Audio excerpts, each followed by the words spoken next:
नमस्कार मंडळी, स्वागत आहे तुमचं आमच्या यूट्यूबच्या चॅनलमध्ये. मंडळी, आज तुम्हाला आम्ही एक असं जुगाड दाखवणार आहे की तुमचा जो सोलर प्लॅन बसवता तुम्ही घरावर, शेतातल्या मोटर, विहिरीवर जो बसवता बोरवर, त्याला जनावरांपासून कसं संरक्षण देता येईल हे तुम्हाला या व्हिडिओच्या माध्यमातून मी आज तुम्हाला सांगणार आहे.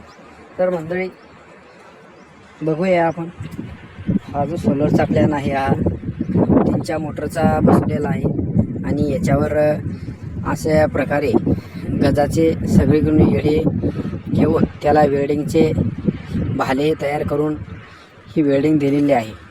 तर बघा मंडळी, याच्यावर आपले माकडं वानरं अजिबात येत नाही, कारण आपण याच्यावर जर दुसरी जाळी वगैरे काही बसवू तर याला उन्हाचा परिणाम होऊन मोटर पाणी कमी देऊ शकते.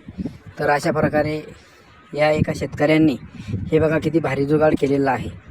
हा सोलरचा प्लॅन आहे आणि याला सगळीकडून असं भाल्या टाईप ढाशे उभे केले आणि वेल्डिंगच्या साहाय्याने खाली मारून त्याला ढाशा तयार केलेला आहे. याच्यावर कोणताही प्राणी जाणार नाही किंवा उडी मारता येणार नाही, कारण याच्यावर जाण्यासाठी पहिली गोष्ट सगळीकडून भाले आहेत आणि तुमचं वानर असतील किंवा काही बारीकसारीक वेगळे प्राणी असतील याच्यावर जाण्याची टाप सुद्धा करणार नाही आहे. हे बघा किती छान केलेलं आहे या शेतकऱ्यांनी. बघा, आपण सुद्धा आपल्या विहिरीवर किंवा घरावर किंवा बोरवर हे सुद्धा करू शकता. सहसा आता आपल्या घरावर छतावर हे सोलारची प्लेटा उभ्या करण्यात येत आहेत. इथून पुढे सगळीकडे सोलारच होत आहे. तर आपण सुद्धा अशा प्रकारे हे जुगाड करू शकता.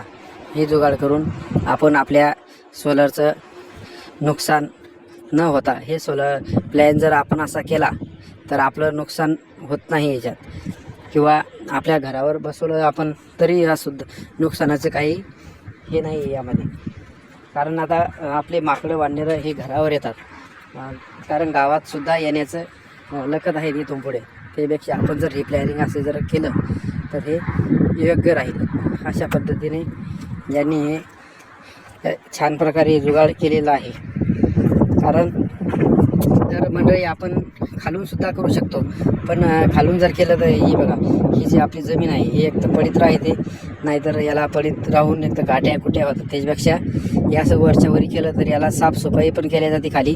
नाहीतर आपण कंपाऊंड करतो, नाहीतर कंपाऊंड करून हे खालच्या खाली आयचन होते, नाही तर याच्यामध्ये काही बाऊ किंवा वगैरे काहीतरी बसू शकतं. त्याच्यापेक्षा आपण हे असं जर कंपाऊंड जर केलं तर छान राहील माझ्या अंदाजे. आपण सुद्धा आपल्या विहिरीवर किंवा घराच्या छतावर सोलार बसवले असेल तर त्यांनी सुद्धा हे असं प्रकारे सगळीकडून बसून घ्यावे. आणि हो द्या, खर्च विहिरी एवढा मोठा खर्च झालेला दिसत आहे आपल्याला, पण 2-2.5 हजाराची बाबत नाही. पण हे जर आपण लावून घेतलं तर योग्य राहील, कारण ही पाटी काही सस्ती नाही. जर तुम्हाला प्रायव्हेट दुकानामध्ये घ्यायची असतील तर 2 ते 3 लाख रुपये लागतात सहसा. एवढ्या पाट्या जर घ्यायच्या असल्या तर शासनानं आपल्याला अर्ध्या म्हणजे स्कीममध्ये पाटे बसून दिलेला आहे. तर आपण याला 2-3 हजाराकडे न बघता हा जर तुम्ही एवढा प्लॅन खर्च केला तर हा तुमचा वरच्यावरी भागून जाईल आणि तुमच्या पाट्यांचं सुद्धा संरक्षण राहून जाईल. याच्यामध्ये आपल्याला न म्हणता किंवा न खर्च करता थोडाफार खर्च करायचा, पण ह्या पाट्या योग्य बसवणं आहेत मंडळी. हे माझं तुम्हाला सांगणं आहे घरच्यावानी. आपण जर हा प्लॅनिंग केला तर हा चांगला राहील. हे निवेदन मी तुम्हाला या व्हिडिओच्या माध्यमातून मंडळी देत आहे.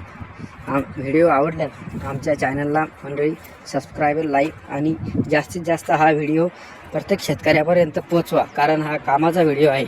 कारण आपल्या जिकडे नाही तर कोणत्याही भागात हे जनावरांपासून बचवण्यासाठी, कारण याच्यावर इतके उडे आणतात. आम्ही लई ठिकाणी बघितले आहे.